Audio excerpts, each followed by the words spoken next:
Bird flu continues to expand through the country, making Kansas the state with the most cases in the U.S. Ana Valdez has more on this current situation.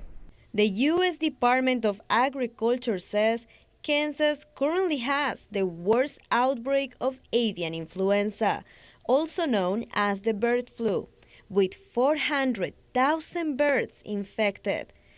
Experts at the Sedgwick County Zoo say it is normal to see cases this time of year, but this variant of the virus is strong.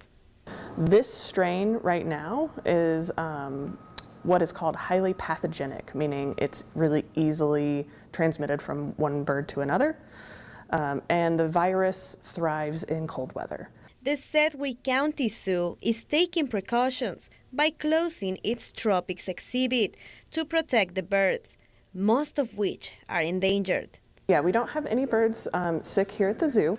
We are only closing things and taking precautions because there's activity in the county. They say it is important to check your birds because some of them have noticeable symptoms of the bird flu. There can be some trouble with them walking, they might be isolated, diarrhea, things like that. But many times it can be difficult to catch it, and it could kill the bird.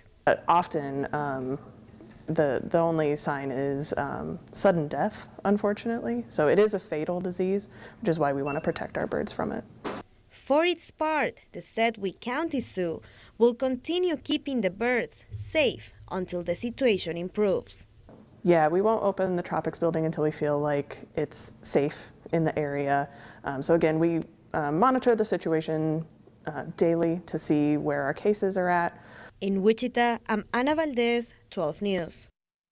The USDA says that there's no food safety concern and the bird flu does not pose a high risk to humans.